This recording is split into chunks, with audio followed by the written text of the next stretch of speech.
আসসালামু আলাইকুম। আমি মোহাম্মদ রেজাউল আলম। আজকে আপনাদের দেখাবো একটি ওয়েবসাইট কিভাবে সি প্যানেলে হোস্ট করতে হয়। তো চলুন শুরু করে দিই কথা না বাড়িয়ে।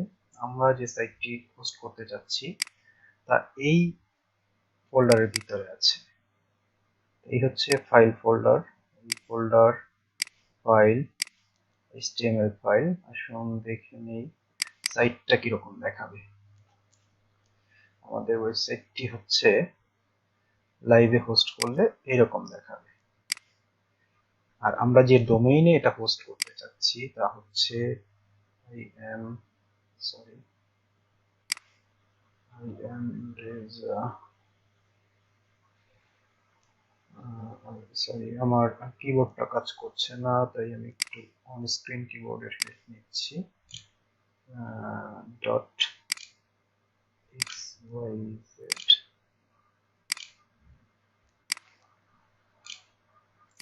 এই ডোমেইনে আমরা আমাদের ওয়েবসাইটটা হোস্ট করব। ঠিক আছে, তো এই ওয়েবসাইটটা এই ডোমেইনে হোস্ট করব। তো এটা আমি অলরেডি একটা জায়গায় বের করে রেখেছি। আমরা চলে যাব হচ্ছে আমাদের সি প্যানেলে। আপনাদের সি প্যানেল অ্যাক্সেস করার জন্য যে কোম্পানি থেকে আপনারা হোস্টিং নেবেন তারাই আপনাকে ইয়ে দিয়ে দিবে। সাধারণত সি প্যানেল হোস্ট করা যায় হচ্ছে আপনার ডোমেইনের নেমের শেষে সি প্যানেল স্ল্যাশ দিয়ে সি প্যানেল কথাটা সরি ডোমেইনের নামের শেষে স্ল্যাশ সি কিবোর্ড খুব ঝামেলা করছে কিবোর্ডটা। সি প্যানেল EANEL এটা লিখে domain name plus slash C panel এটা লিখে হিট করলেই আমরা আমাদের C panel log in area চলে আসবে। সেখানে আমরা আমাদের ইউজার নেম এবং পাসওয়ার্ড দিয়ে লগ ইন করতে পারবো। তো আমরা আমাদের ইউজার নেম এবং পাসওয়ার্ড দিয়ে লগ ইন করে দেখাচ্ছি। এই টেমপ্লেটটা অ্যাপ্লাই করে নিলাম। এই হচ্ছে আপনার হোস্টিং প্যানেল লগ ইন করার পর এই হচ্ছে আপনার ডিটেলস।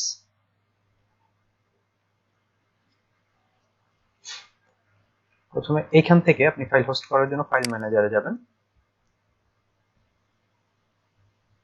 এরপর এখান থেকে এখানে এত কিছু হয়তো বা থাকবে না, এখানে আমার কিছু সাবডোমেইন আছে তাই ওগুলো দেখাচ্ছে। এই পাবলিক html ফোল্ডারে যাবেন। দেখেন ডাইরেক্টরি এমটি। এখানে আপনার মূলত ফাইল বা ফোল্ডার যে সাইটটা আমরা রেখেছি এটা আপলোড করতে হবে এখানে। তো আপলোড করার দুইটা সিস্টেম আছে। একটা হচ্ছে এখান থেকে আপলোড দিয়ে সরাসরি আপনার কম্পিউটার থেকে ফাইল দেখিয়ে দিতে পারবেন। আর একটা হচ্ছে এফটিপি ক্লায়েন্ট, যেমন হচ্ছে আপনার ফাইলজিলা বা এই ধরনের ক্লায়েন্ট দিয়েও আপনি আপলোড করতে পারবেন। তো আমরা এখান থেকে আপলোড করব।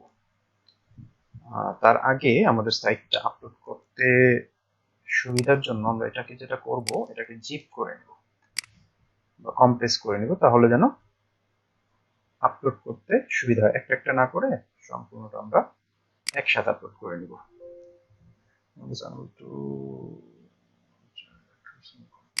কোনটা এন্ট্রি বললো কেন ঠিক বুঝলাম না। কোনটা এন্ট্রি তো হওয়ার কথা না।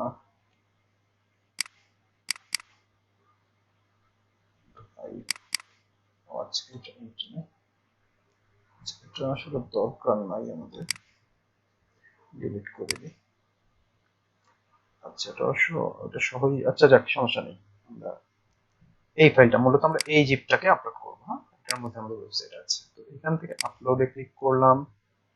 হ্যাঁ, এখান থেকে ড্র্যাগ এন্ড ড্রপ করা যায়। আচ্ছা, ড্র্যাগ এন্ড ড্রপও করা যায় অথবা সিলেক্ট ফাইল বলা যায়। সিলেক্ট থেকে আমরা কম্পিউটারের লোকেশন দেখিয়ে দেবো। আমাদের আছে ফোল্ডারটা ডেস্কটপে, ওয়েবসাইট, এখান থেকে হচ্ছে asset.zip এটা সিলেক্ট করলাম। আমাদের আপলোড হবে। এটা এই আপলোডের স্পিডটা আসলে অনেকটা ইন্টারনেটের স্পিডের উপর ডিপেন্ড করে, আবার কিছু কিছু হোস্টিং এর উপরও ডিপেন্ড করে।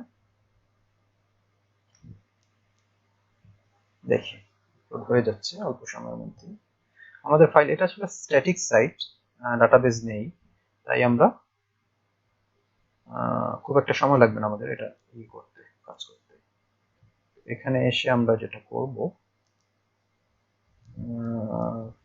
ব্যাক টু হোম, এখানে দিয়ে ফাইলটা চলে আসছে, এটাকে সিলেক্ট করব, সিলেক্ট করে এখান থেকে কোথায় এটা, এই যে উপরে, এই যে এক্সট্রাক্ট, অথবা এখানে রাইট বাটন ক্লিক করি আমরা, এই যে এক্সট্রাক্ট। এক্সট্রাক্ট কোথায় হবে? পাবলিক ডক এচটিএমএল ফোল্ডারে। হ্যাঁ, এখানে এক্সট্রাক্ট হবে। এক্সট্রাক্ট করলাম, এক্সট্রাক্ট হয়ে গেল। এখন আমরা এখান থেকে মোটামুটি আমাদের সাইট কমপ্লিট হয়ে গেছে। যেহেতু এটা স্ট্যাটিক সাইট, কোনো ডাটাবেস ক্রিয়েট করতে হবে না, তাই মোটামুটি আমাদের সাইট হয়ে গেছে। জাস্ট আর কোনো কাজ নেই। আপাতত আমরা আমাদের ইউআরএলটাই যদি হিট করি, আমরা ইউআরএলটা হিট করি, অ্যাড্রেসটা লিখে IAM Reza